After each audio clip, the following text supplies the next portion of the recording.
to everyone who's joining us tonight. This is Door County Library presenting a Packer history program, and we're delighted to once again have Packer historian Jim Rice tell us about Packer history. Especially after last weekend's game, we're excited to hear more about the really important championship seasons. Jim, would you like to get started? Sure, if you guys are ready, I'm ready to go.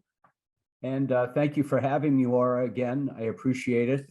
This time's a little bit different, Zooming, because I enjoyed the visit last time, but we'll see how this goes. It certainly is more convenient, I think, for a lot of people. So yeah, the Packers, the book up here that you see is one of my books about Green Bay's tremendous success in their history. And the Packers are, one of the top teams in football history. They have won the most NFL championships, followed by, of course, the Bears after us and the New York Giants as well. But the Packers have won 13 championships, the Bears 9, and the Giants 8. So I'm going to mingle in some stories while we go through each one of these seasons. But you all know that it started with this man, Earl Curly Lambeau. Curly was a man ahead of his time. He believed that there was a future in pro football when a lot of people maybe didn't think so. College football was very popular, and baseball and boxing and other things captured people's imagination, but he truly believed in the professional game to pay players to play. Nice exposure here from a picture up at Lambeau, his statue, and really, truly a man ahead of his time and a great leader. The first team that he had success with, it didn't come really the first championship until 1929, and it didn't happen until he acquired three great players: Mike Mikulski, Johnny Blood McNally, the great halfback flanker, and quite a character. And also the great Cal Hubbard, who happens to be a former New York Giant and also the only person in the Pro Football Hall of Fame and in the Baseball Hall of Fame. Now, Paul, you knew some of that, right? You remember this kind of talk a little bit. Yes, I do, Jim. Thank you. Because I should have given you a quiz before to really see what you remembered so you could help me out. But yeah, you're doing a great job. So the Packers, they finally win it in 29 because of those three guys. They are 12-0-1, undefeated, one tie. They're the #1 passing team in pro football, and that's quite a legacy for the Packers. They win it again in 1930. They're 10-3-1. They're not quite as strong as the 29 team, but they led the NFL in yards gained.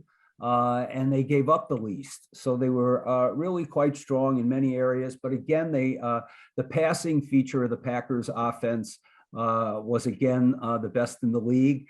And that's their contribution in many ways to pro football.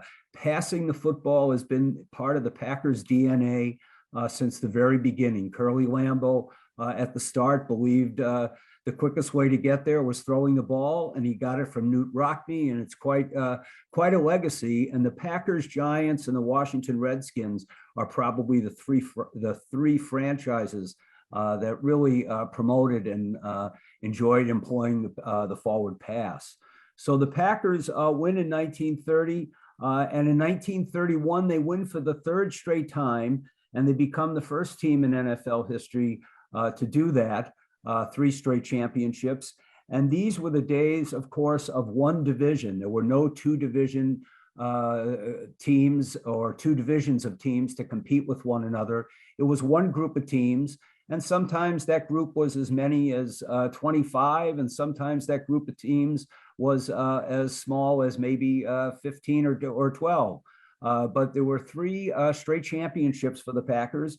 And they're the #1 offense again in 1931. And they play the Bears, ironically, 3 times in 31, and they beat them twice. So that certainly helps things for the fans. Interesting story that I've mentioned at other times, and it's just an amazing one. But the Packers' relationship with the fans, of course, is very unique. and very strong, very connected, very dedicated. The Packers are truly an important part of many, many people's lives.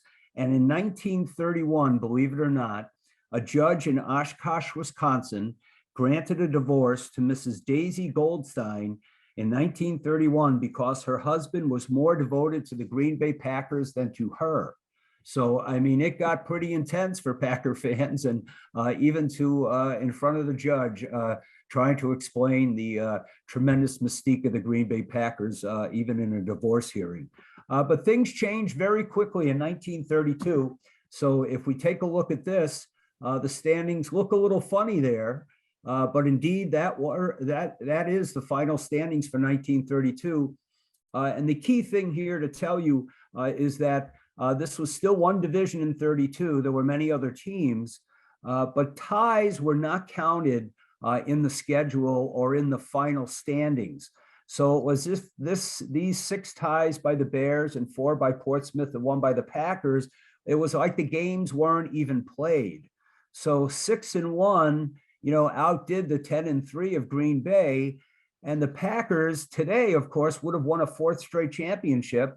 But back then, the rules were different. And so these 2 teams play it off in a championship match. And the Packers were left wondering, gee, we won 4 more games and we didn't win it all again.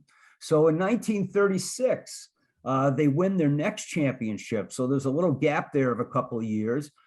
Fans, of course, stick with the team, as always. This is probably one of the top 5 teams in Packer history. There's a lot of great ones, and this one certainly fits in there somewhere. It's the first Packer team that wins the championship from the NFL championship game. And they beat in 1936, they beat the Boston Redskins. These are the 3 stars of the teams in the 30s.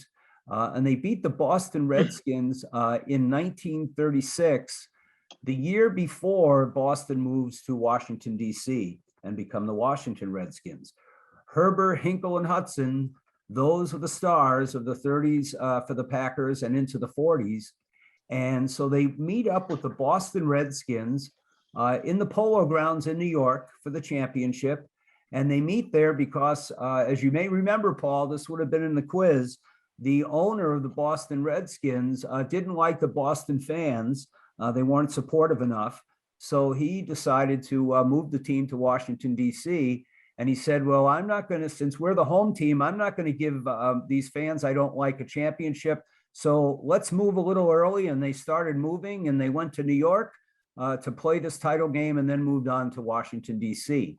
But it's interesting because they thought they were going to win, but they did not. The Packers beat them, and this is the back page of a New York newspaper, and it shows Cliff Battles, one of the great players for the Redskins, who got hurt in this game carrying the ball, and the Packers win 21-6.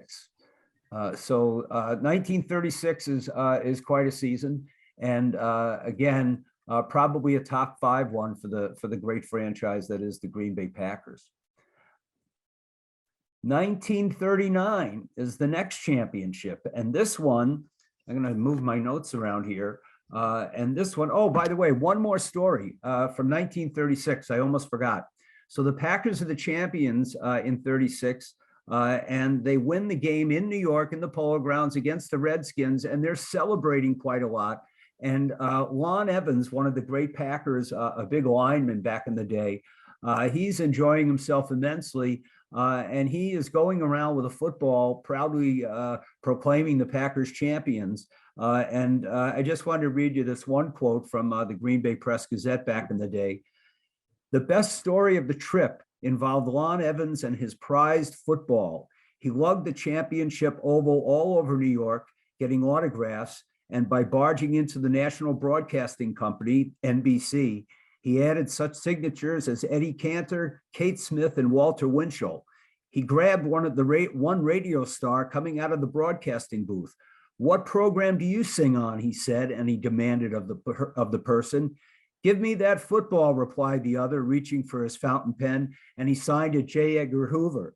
Now, Paul, you're a little young to know about J. Edgar Hoover, but I bet your dad does and a few other people. He was the head of the FBI, so that was kind of a little intriguing and dangerous move by one of the Packers celebrating this championship. So 1939 too, or back to 1939, I'm sorry, the Packers beat the New York Giants in the championship, and they claim another championship for Curly Lambeau and the boys. They shut out the Giants 21-0. The fans run down on the track, and the game was played. I'm sorry, I should have mentioned this right up front. The game in 1939, the NFL championship, was played in Milwaukee and not in Green Bay. The Packers moved the game to Milwaukee because it was a larger stadium, and there was a connection with Milwaukee that was very important for the team. But it sure was kind of an amazing thing to get a championship game not in your hometown. But the Packers do win. They were harassed by the fans quite a bit, and it was certainly an interesting adventure, beating the Giants in Milwaukee at State Fair Park, for those of you from the Milwaukee area that see this. And it was in the middle of a racetrack that was used for both horse racing back in the day and auto racing. Still to this day, I think they're still racing at State Fair Park. So quite a memorable experience for the NFL title game in Milwaukee. Now, here's a great photo, not actually a photo, it's the program of a 1944 Bears Packer game. And this is really special because there's Don Hudson making a great catch. And he, of course, is quite a Packer. And I love that program. So 1940s, though, is not the best decade for the Packers. The Bears are the champions 3 times. But the Packers finally break through in 1944.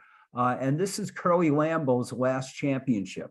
The Packers are 8-2 this year. They're a great team. And they end up playing the New York Giants again for the NFL championship. And the interesting thing here, and let's see if I can move this a little bit.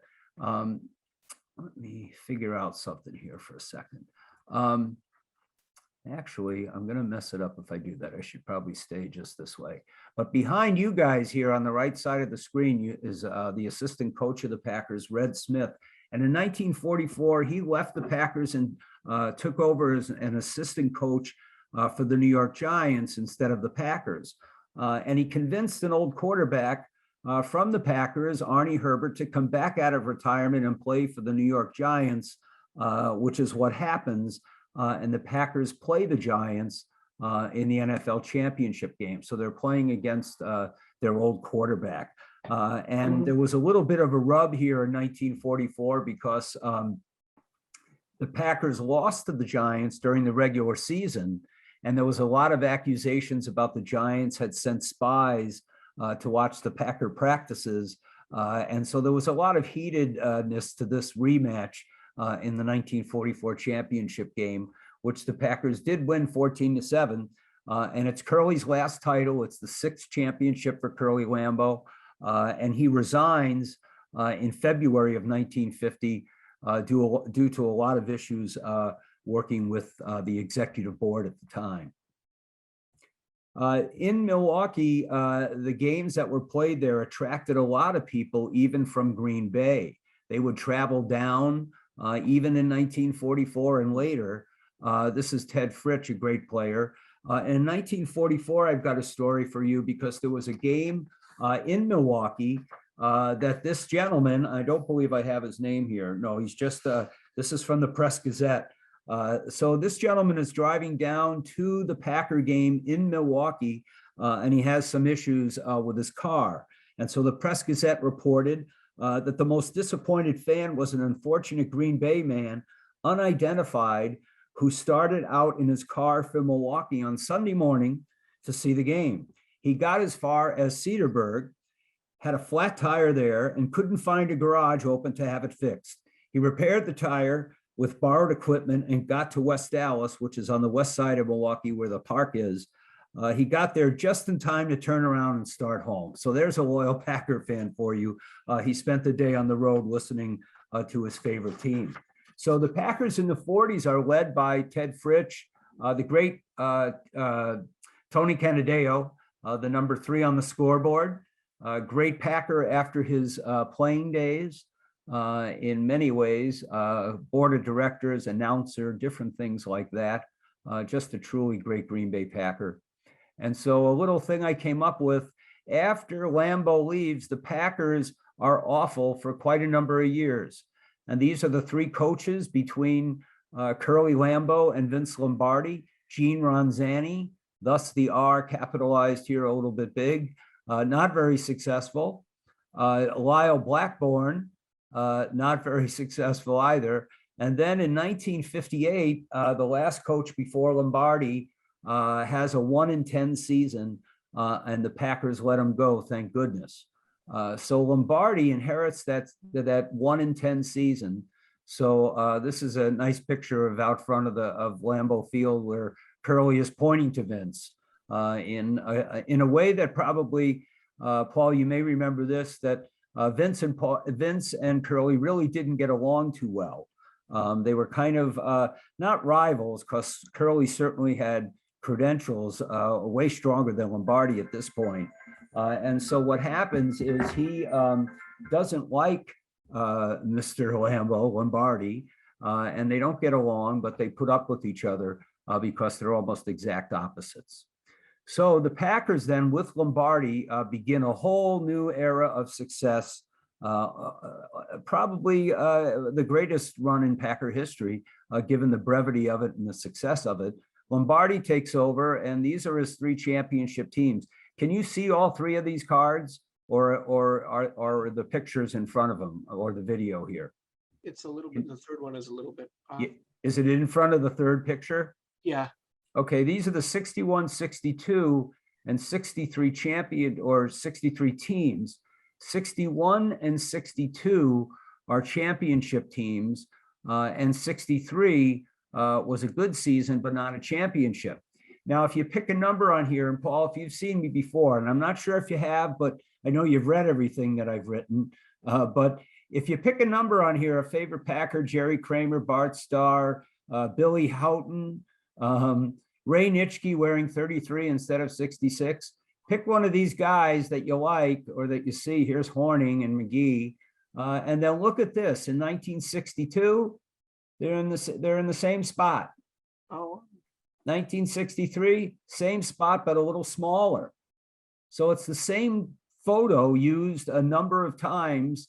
Billy Houghton here, I pointed him out because even in back in 61, he was gone from the Packers for 3 years already. He was traded as soon as Lombardi arrived. So it's kind of a funny thing about the cards, just to point out to you. But in 61, the Packers, of course, are champions again. They're 11-3. It's Lombardi's 3rd season, and they're champions. His first season, they were 7-5. Second season, they made the championship game, but lost, unfortunately. But they come back right back in 61 and beat the New York Giants to win it all.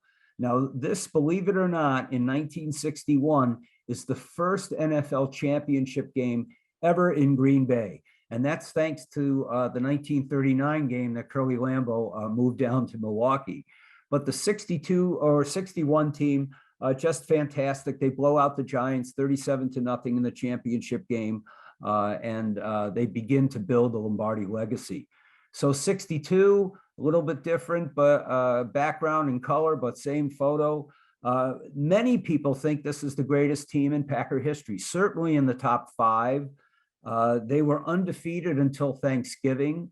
Bart Starr, of course, is coming into his prime in 1962, and he is almost unbeatable, as I said, and they get to play the Giants again. And this time they have to go to New York. And being an old New Yorker, this is when I first became aware, really, of the Packers, when this little team from Green Bay comes to New York and really beats up the Giants pretty bad.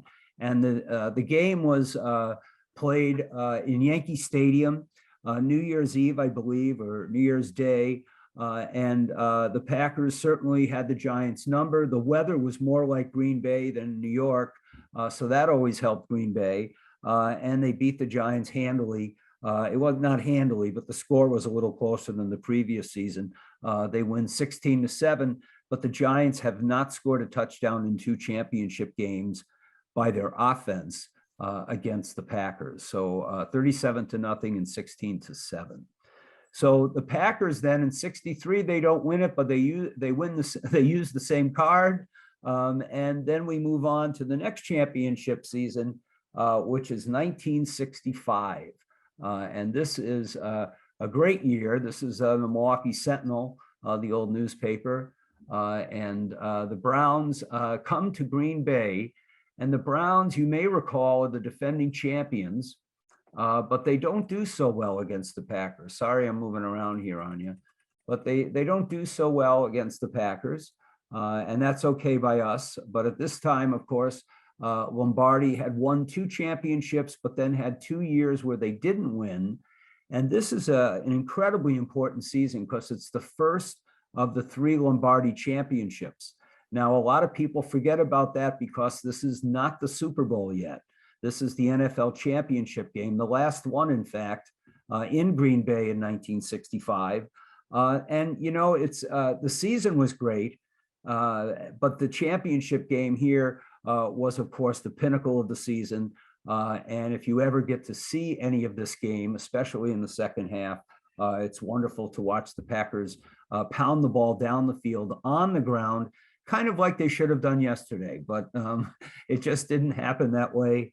But back here in 65, they certainly took care of business. And it's the first of, as we know, 3 straight championships now again for the Packer franchise.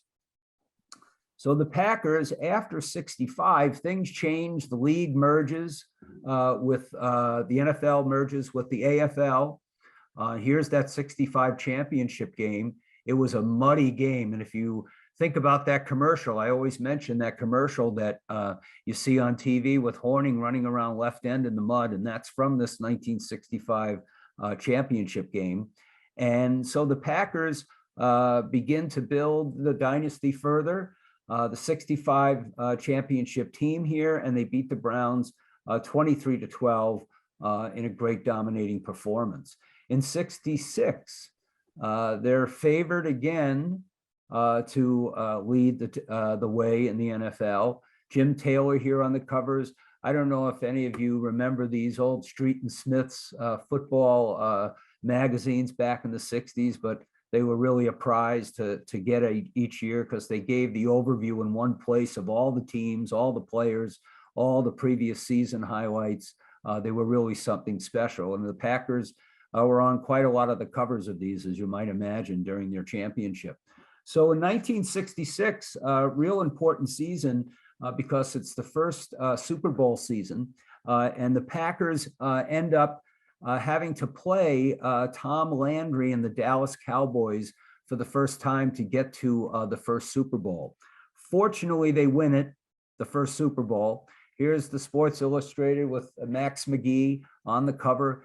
And of course, you know the story, right? A little exhausted looking here from apparently the night out before. And he ended up getting called into play because Boyd Dowler hurt his shoulder. And McGee was called off the bench at the last minute to come in and play, allegedly with a hangover, but only he and Paul Horning and a few other people know the true story. But certainly a legendary Green Bay Packer, and he got the first touchdown in Super Bowl history. And that's not this catch, but it's a good one of McGee also in the Super Bowl. So there they are, the 1966 champions. The Super Bowl that year was played in 67, but of course it was the 66 season. So it's 2 years in a row, 65 and 66. The 67 season now becomes one of those seasons in history that the Packers will never be forgotten for, because a lot of people had written them off, especially the Los Angeles Rams. But the Packers are 9-4-1 in 1967. It's an interesting season for the league because the league goes from 2 conferences to 4 with the complete inclusion of all the teams from the old American Football League. And it's the first team I'm trying to say, I've lost my notes here. It's the first Packer team to have a chance at 3 straight titles since Curly Lambeau was around. The Rams threatened them by beating them during the regular season pretty intensely in a closely fought game. And it was kind of like the new young Rams against the old aging but great Packers. And so the Rams kind of gave the Packers a little bit of a message. It was an upset, and they took care of Green Bay. And the Rams, as you know, were stacked with great young players. Deacon Jones, all the great front four of the Rams, and even their quarterback, Roman Gabriel, was huge. And he has a name that sounds like a big guy, Roman Gabriel. And he certainly could stand in the pocket and have people fall all over him while he was passing, and he was still great. So the Packers play the Rams in the playoffs in '67. And that game is played in Milwaukee, believe it or not, a playoff game. And they beat the Rams in the rematch in the game that really was important. The Packers were pretty dominant. So back here now in '67, they have to play Dallas to get to the Super Bowl. Tom Landry's Dallas Cowboys. And again, Lombardi and Landry, if you didn't know, they both coached with the New York Giants. And so they're kind of coaching rivals. And this was a huge game. The Cowboys had never beaten the Packers in 3 times since they became a franchise in 1960. And Lombardi and Landry coming against each other, it was really quite a game. And of course, a legendary game, considered one of the greats in Packer history and in NFL history. So here is the moment when they play the Cowboys for the right to go to the Super Bowl. Starr comes over to the sidelines to talk about the last great play. And here you have Lombardi and Zeke Bradkowski, the backup quarterback, and Bart. And this is allegedly when Lombardi said, so you want to run that play? Starr is telling him, here's what I want to do. And he says, okay, let's run it and get the hell out of here, because it was really, really cold. So Starr is the MVP of that first Super Bowl that they get to, or just, oops, I got Super Bowl II. Sorry about that. And so in '68, at the end of '67, they are Super Bowl II champions. So it's the 3rd one in a row. And the Packers have tied Curly Lambeau, these renditions of the Packers, these 3 seasons. And so Lombardi feels very, very good about that, because he had a little rivalry himself with Curly. So Lombardi leaves, and here are all those coaches between Lombardi, and I just did a little thing, being the old teacher, here I am making up little things to help people remember. Bad days start getting infectious. Bankston, Devine, Starr, Gregg, and Infante are all the coaches between the great Lambeau and the great Lombardi, and their record plummets. Everyone got worse. So, these times in the 60s and 70s were tough times for Packer fans, just like the 50s, or the 70s and 80s, I should say, just like the 50s were. Very long Sunday afternoons. In fact, it wasn't an event. It was not an event to watch a Packer game in the 70s and in the 80s until they got a little bit better. People just had regular lives, nothing like it is today and back in the 60s. So finally, one of my heroes, a Marquette boy like myself, I always have to get a plug in for my old alma mater. We've got Bob Harlan, an old Marquette boy, and he turns the franchise around. He's the one that begins to put football people in charge of the operation that begin making decisions. And this is the team that would turn the franchise back to the glory that we're still enjoying. This is the 1996 championship game led by Mike Holmgren. There's Brett way over here. And so this is a very, very important team in Packer history. And it's interesting, take a look at all these people that made it happen. Without Ron Wolf, where would we be? Without this young coach at the time, Mike Holmgren, and I think he's up for a Hall of Fame consideration, if I'm not forgetting. That should be an interesting vote. But of course, those guys get together and they, in their way, they are football savvy, and they acquire Brett Favre to lead the team. back to its championship days. And Brett, of course, doesn't do it alone. He has Leroy Butler with him, of course, who's the newest member of the Packer Hall of Fame squad of, well, I think we're up to about 27, 26 players by now in the Hall of Fame. And of course, Gilbert Brown.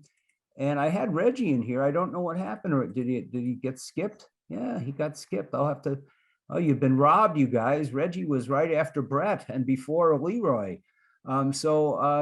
You of course know about Reggie.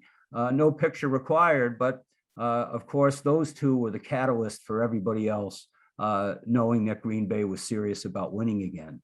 So of course, Mr. Gilbert Brown and the Packers get to the NFC title game against the Carolina Panthers, a very cold game, not quite ice bowl cold, but nevertheless very, very cold.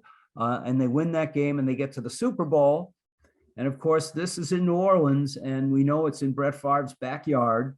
And the Packers are title town again for the first time in 29 years. They had not been to a championship game that long. And this was the pivotal culminating moment, if you will, for the Packers really cementing their modern day legacy. And a great photo here. This is that first legendary touchdown to Andre Rison.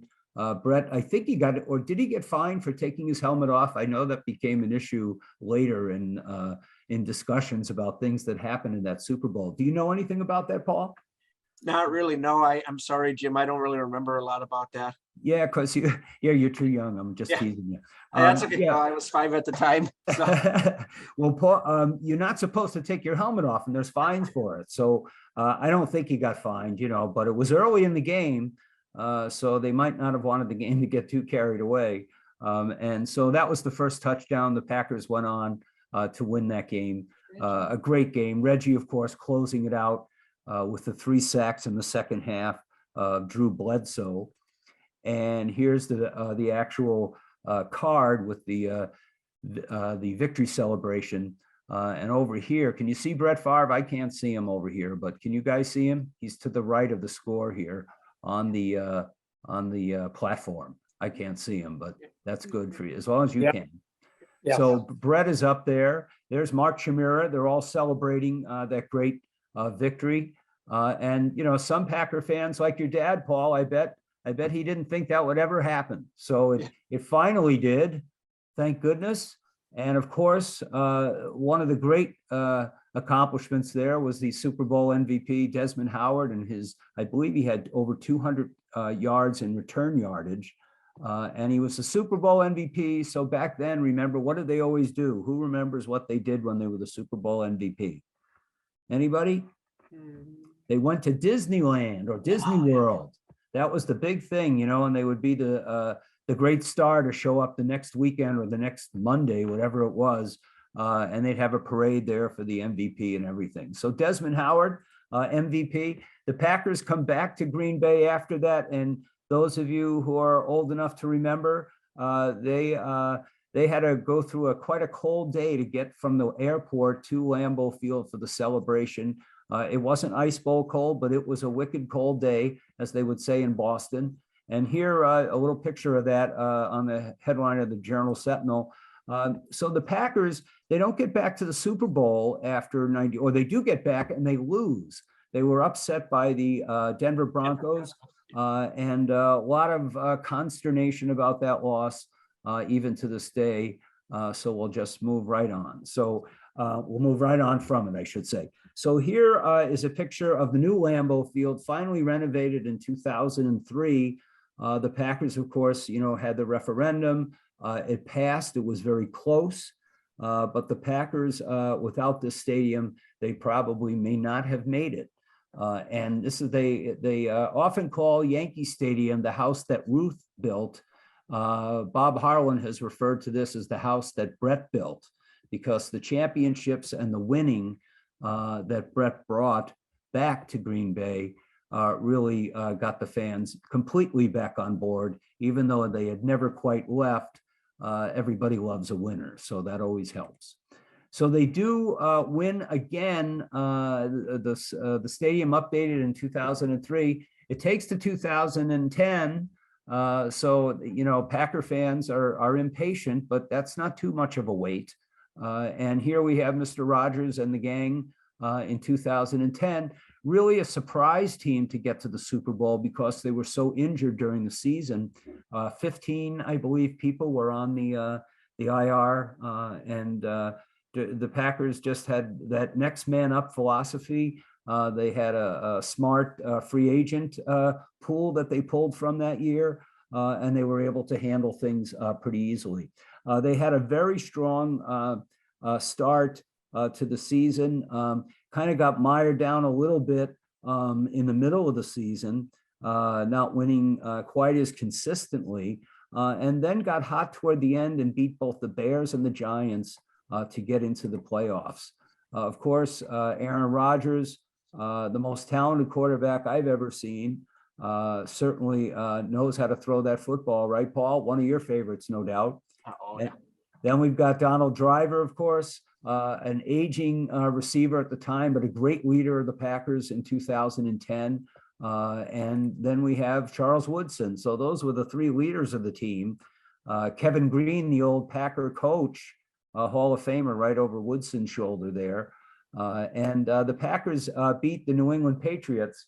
But before we get to the Super Bowl, if you remember in 2010, I had to include this because we got revenge on Brett. Remember, he went to our favorite team, the Minnesota Vikings, and they beat us twice his first year there. And then we got him back with 2 wins the next year in 2010 to launch us into that Super Bowl. So I love that cover of Packer Plus. So in the playoffs, there we go with Tramon Williams, great interception, great Packer cornerback, I should say. And that was pivotal against Michael Vick and the Eagles. Of course, Rodgers, one of his greatest games against the top-seeded Falcons, tremendous performance by Aaron.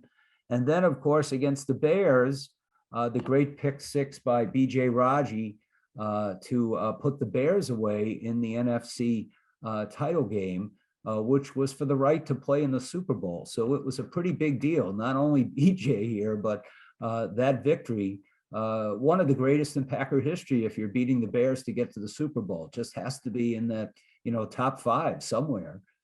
So we get to the Super Bowl unexpectedly in a lot of ways, because we really got hot at the end, won 6 straight, I think. And that seems to be the calling card of late. The teams that are strong at the end seem to roll pretty well in the postseason. So the Packers end up playing another venerable franchise, if that's the right word, the Pittsburgh Steelers. And great game. Nick Collins, great Packer whose injury cut his career too short. Safety, started the game out pretty well with a nice interception. Rodgers has a great game, of course, not only with Jordy, but with Greg Jennings as well. And the Packers truly, in many ways, were inspiring because of the number of players they lost and the great play of their young quarterback. And here, of course, one of the cards with the championship belt making its Super Bowl appearance, and everybody beginning to enjoy that confetti and all the fun that's to follow in a great championship. And here's the headline of the Milwaukee paper, Big Cheese, which certainly describes it pretty well. Nick Collins, here's that pick. Clay Matthews here running back up to congratulate him, and they win their 4th Super Bowl. And then the Sports Illustrated with almost a different version of that same photo of Nelson and Rodgers. Great championship for the team. And pretty surprising we haven't been back, but that's another issue. But here we have at the end of that Super Bowl, and the back cover of a nice book I have, Rodgers, here he says, as a kid, I always wanted to win a Super Bowl. Now that I've got one, it's like, now what? Let's go get another one. So that is still the challenge of the Green Bay Packers. And it's the end of the formal part of this program, Laura, because we haven't won again, unfortunately. Now, we've had so many close calls, 2014 with Seattle, then San Francisco. Oh, it's tough when you get that close. So these are the 13 Packer championships, and that's the program, the formal end of the program. So whatever you think I should do, Laura, just let me know. And if there's people out there that have questions, Yeah. I'd love to Well, hear them. Thank you for that history. And I do want to tell everyone that they can check out the books from the library. We have all your books. And also they can check out your website and read more stories. The website is packercentury.com. Does anyone out there have any story to tell? Paul? Yeah, okay. Thank you. I'll just say, this is before my time, but you mentioned the Ice Bowl, Jim. And that was how my dad really became a Packers fan, is because, before that he was always a fan, but he never really, was that big of a fan. But then you were watching it with your cousin, right, Dad? Story, Yeah, Dad?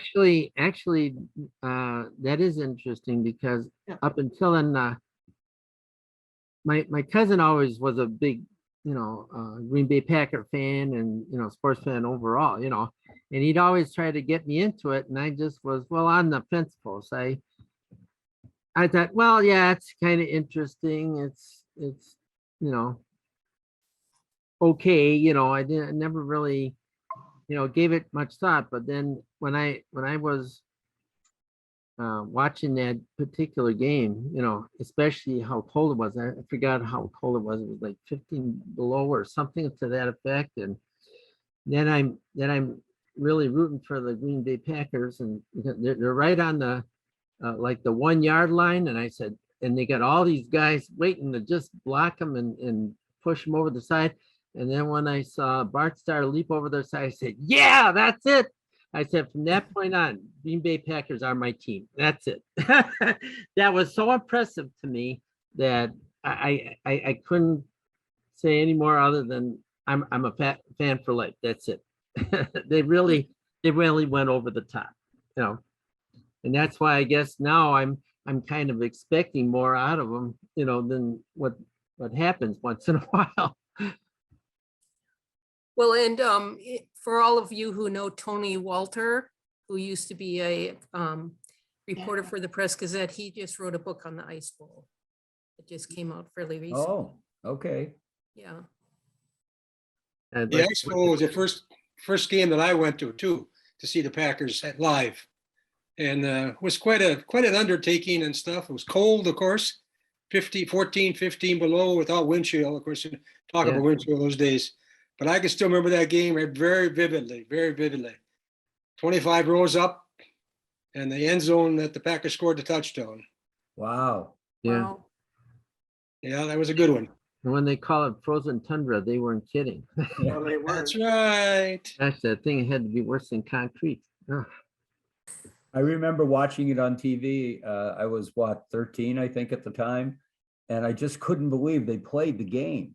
It was just amazing to me that they'd be out there in that, in those conditions, and just incredible dedication on the part of the Packers to actually keep it together and do it so well. Jim, that's exactly what impressed me, and that's what put me right on the top with them from that point forward. That any team like that is so cohesive and willing to go the extra mile like that. They deserve all the glory and credit can be mustered. You bet. But times do change. Oh yeah. I have season tickets. I won't go to a game when December or January anymore. Oh, yeah. It gets cold, I bet. Yeah. I don't blame you. I don't think I would either. Well, But you as just Jim, call me anytime that you don't want to go, and I'll happily find a place to sit. Yeah. Paul and I are just itching to some point in our life to see a live game, and That's right. it would be probably the pinnacle of our time together. That's for sure. I've never been to Lambeau Field, period, even for anything. I've never seen anything outside of on TV. I've never been there in person. So I was there once during the summer with a car show. I'm a car show, yeah. And that's as close as I've ever come to Lambeau Field, and that was many years ago already. So I'm still hoping maybe one day. I'll just say this quickly too. As you know, Jim, I'm a runner. I enjoy running and competing in different races and stuff. Yeah. There's one coming up on Thanksgiving. It's the Festival Foods Turkey Trot. And if you sign up Ah, before October 31st, one of the prizes you could be entered to win 2 tickets to the Tennessee Titans game on November 17th. well, you're the marathon man. You better Yep. take care of that. I will. I promise. That's what I tell him. He better win so we can go. Yes. Well, I'll say, having grown up in Green Bay, even though I'm not a huge football fan, my brothers are, I have been to a lot of games. I guess I'm lucky. Well, that's nice. I bet you've got some good memories yourself and stories. Yeah, absolutely. But as you were saying, there was a doldrum period of time. When was it? 70s? Yes. And, you know, the big thing in Green Bay is inheriting tickets, right? Getting hold of tickets. Yes, It's very yes. difficult. And my dad was so fed up with the Packers, he sold our family 4 family tickets, and my brothers grew up to have a fit about it. Oh, I can Believe that imagine. I would too, knowing how hard it is to get tickets. Yeah, That's always what I've heard too, that you know, families they pass it on from generation to generation, you know, they're so highly sought after, you know. yeah, it's There was amazing. one story to tell you. I'm not sure what year it was, but the Press Gazette was pointing out how, you know, how close the community is, of course, with the team, and how everybody prizes their tickets. And a family was moving to leave Green Bay. And, you know, of course, the first thing everybody wanted to know was, what are they going to do with their tickets? And so people were gathering around, you know, at one point in the moving process or shortly before, and talking about it, and saying, you know, how bad it would be for that family not to, you know, see the games anymore and whatnot. And then the story has it, as soon as the van moved out, everybody jumped in their car and beat everybody down to the ticket office to see where the tickets were going to go. Not sure if it made any difference, but boy, you know, the loyalty changed pretty quickly right at that moment.